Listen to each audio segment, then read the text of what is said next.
Hello guys, we're back with another video today in a different setting, and actually today I have Wences here with me because we talk about the Myers Briggs Personality test. We really want to deeply understand it. Wences is an expert in that, and that's why we're gonna talk here with her about this topic. Even I will learn today a lot. So welcome Wences. Quickly introduce yourself to the audience. Okay, thank you so much for having me, Michael. So I also have a YouTube channel. You can find it under Wences, and what I do is I do personal development for INFJs, and INFJ is one of the 16 personality types of Myers Briggs. My background, different from yours, I didn't study psychology. I'm actually an economist.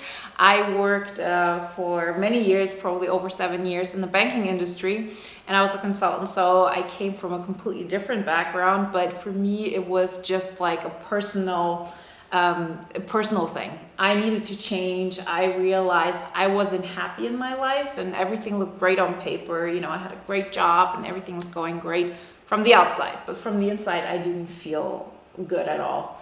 And so through personal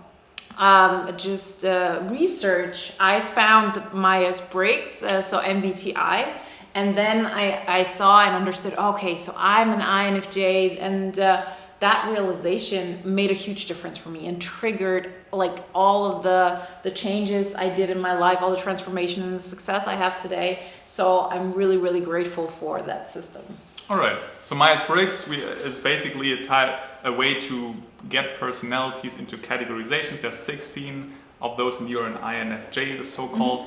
Now we talk a lot about self-knowledge and how do you find yourself and identifying who you really are and who not. Now the question is, what are the benefits of categorizing you here in one of those 16 types? How does it help you? Maybe you also have a personal example how it helped and improved your life. Yeah, so I always say Myers-Briggs is a tool. It's not like a be-all, have-it-all, like that's the truth.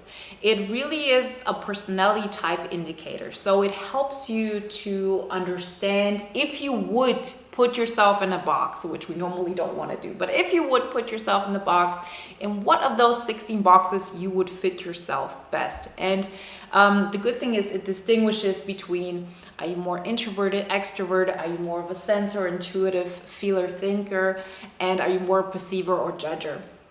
And so for me, it helped me to find like just some clarity. Like when you're in a space where you don't know what is wrong, you just know I'm not happy, I don't understand myself, I don't see how I fit into the world.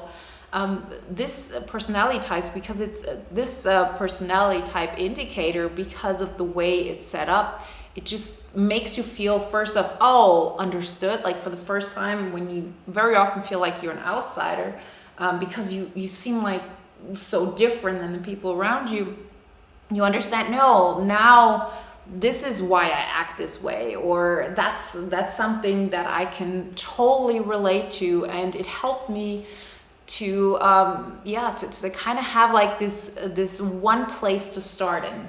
So if you're like too broad and you don't know where to start, it's a great point to understand yourself better, to find like-minded people, and then to say, okay, maybe this will give me some points of how I can make myself happier. What are the things that will trigger me into changing my behavior, things that I might not have thought about before. And there it says, oh, okay, you're an INFJ, so you probably like helping people on a metaphysical level. You're living in your dream world most of the time. You have to be careful not to forget like reality. So there are a lot of things that just give you some things that will help you to say, okay, look in that direction. And then you can find yourself even more.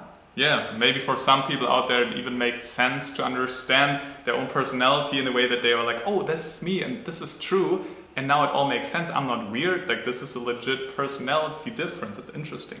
Yes. Though on the other hand, do you think that there's also some danger in over-categorizing oneself? Do you feel like some people took this the wrong way and were like, okay, this is my personality, I am like this, and I need to do this to be happy? Do you feel like there might be definitely. As I said, like it's important to just see it as a tool.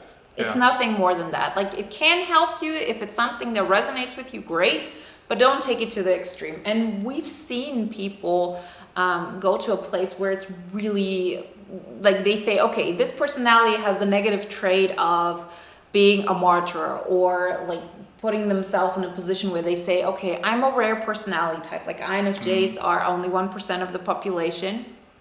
And if you're at that state, like very often it's, you know, like people see it as an excuse not to change. It's just like me. I can't do anything for it. Yeah, like, yeah, exactly. Like, okay, so my personality type is just that I'm not productive. I can't do this. And a lot of people really lived by this. Thankfully, the entire, you know, it's not an industry, but the entire community has changed, and we're much more open to growing. But it's important to not take it like that strict. It's really a toolbox. Use it in a way where it helps you, but it's not a justification for staying unhappy. Similar when we say, like, you know, you've experienced so much heartache as a child, this doesn't take anything away from it, but now we're adults and we have to take responsibility for it. And if we want to feel better, then we have to change something about it. So how can we do that? And this is something like I personally focus on very much, that we just take what we can from the personality type, but it's really the toolbox to helping you find out even more about yourself. And even if you're a personality type, that doesn't mean that everybody's the same, right? And we this is something we all work on, that we understand, no, everybody is their own individual person, and we just want to take this as a help to find ourselves better and to navigate in the areas that will make us grow and feel more fulfilled. Yeah, that's basically also my core message. We talk a lot about other personality tests such as Hexaco, Spiral Dynamics, and basically all those roadmaps, it's like a map. All those tests are like maps which can help you to navigate through life, but never confuse it with reality. It's a simplified construct and it can help you, but don't think, okay, this is exactly me, and also use it as an excuse, oh, this is just my negative side, I can't change anything here. And this is actually my next question. What do you think, to which degree can you change yourself, and should you fully change this, or do you more unfold the current personality that you have? What is your experience with that? Okay, so my personal experience is that you stay the same personality. Like I know people have told me, no, you change over time, and like I understand what they're coming from. I'm a completely different person now than I was, let's say, 5 years ago, but I just see myself as a more developed INFJ. I still know what my strengths are from the beginning. So the things that I used to be good at, it's not that I've gotten worse at them. I maybe have worked more on my weaknesses. But as I said, it's a toolbox. You don't, in the end, you can do what you want. If you feel like, oh, now I resonate more with this personality type, I'm never going to be the one telling you, no, you're not that. I know you're that personality type. That's not what this is about. For me, I resonate with this one personality type. But I'm not somebody who's addicted to being that. Like if somebody would tell me, no, you're a different personality type, I really don't care. Like it's just, my experience, you shouldn't put that much pressure onto this whole thing that you say, I identify with this 100%. And if somebody says I'm not, then it's like, you know, World War III and we all have a problem, and it's something that we could get mad at each other for. Yeah, by the way, there is a link in the description below also for this personality test. You can do it for free. Also the links obviously to her YouTube channel, to Wence's YouTube channel. Now what happens if you do the personality test and you realize, okay, I'm this specific personality, it seems to be, and I can resonate with that. But then I also see this other personality type here, and I would actually love to be like that, but I'm not like this. What does it tell you? Should you go in this direction? What does it tell about yourself? Okay, so for me, I think this is a very interesting question and dynamic. If you, for example, look into the Enneagram, which is a different system, there they also talk about like if you're growing, that you're gonna develop more into another type. So it can help you to, like, for example, in the Enneagram, like I'm not gonna go too far into it, but to say, okay, if I wanna be more like this personality type, let me do more of the things that this personality type entails, or that they're typical for them, and that in itself will help me for my personality type. So for Myers Briggs, it's, you know, there is no such thing as if you want to grow, be like that personality type. It's not like that. But very often there are things that we have a blind spot for, like the personality in itself. We always say, okay, there's like this one function that each personality type has a problem with, and so on. And if there's a personality type that we're either attracted to. Very often that we say, I always want to be around people like this, like either in a romantic setting or with friends, or it's somebody that I want to be like.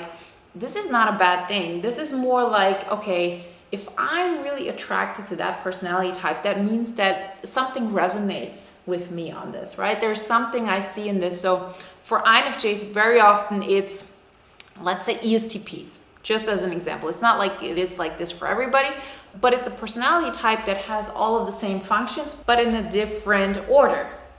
So for INFJs, who are, let's say, attracted to ESTP types, it means, okay, there's something I love about their sensing ability, which very often comes back to the fact of, okay, that's a person who's productive, who gets stuff done, who is in control of creating their destiny.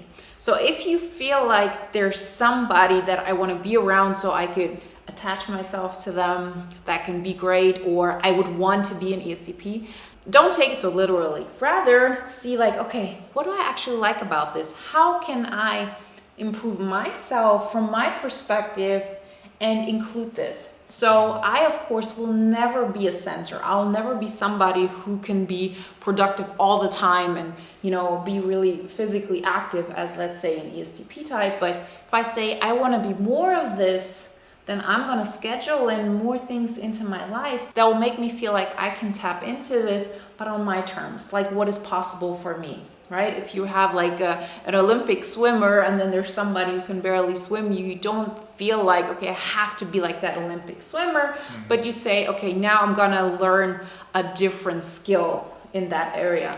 And so I think like try to look at it from a positive perspective of how can I learn from this? Like what does that tell me? Apparently there's something in me, because if this wouldn't trigger me positively, like then there would be no connection. But I always see everything through my lens.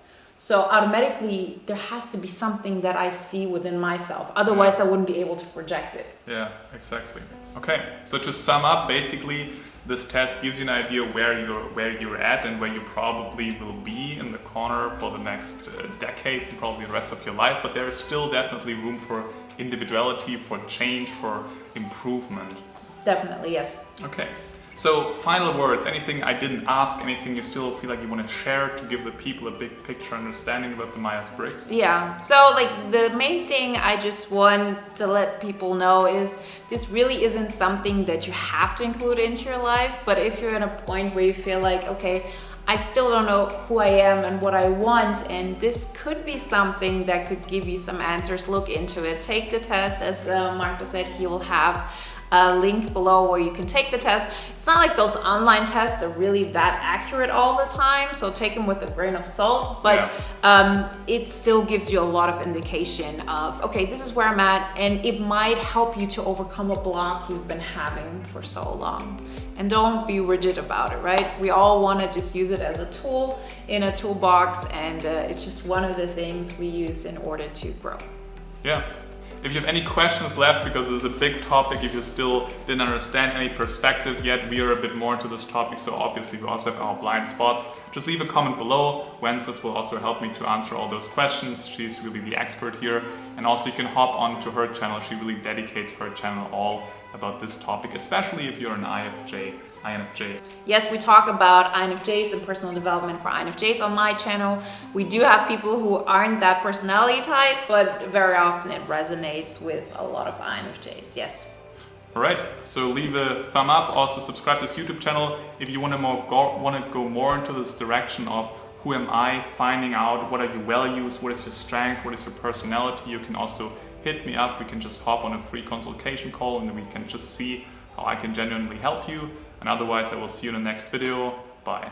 Bye.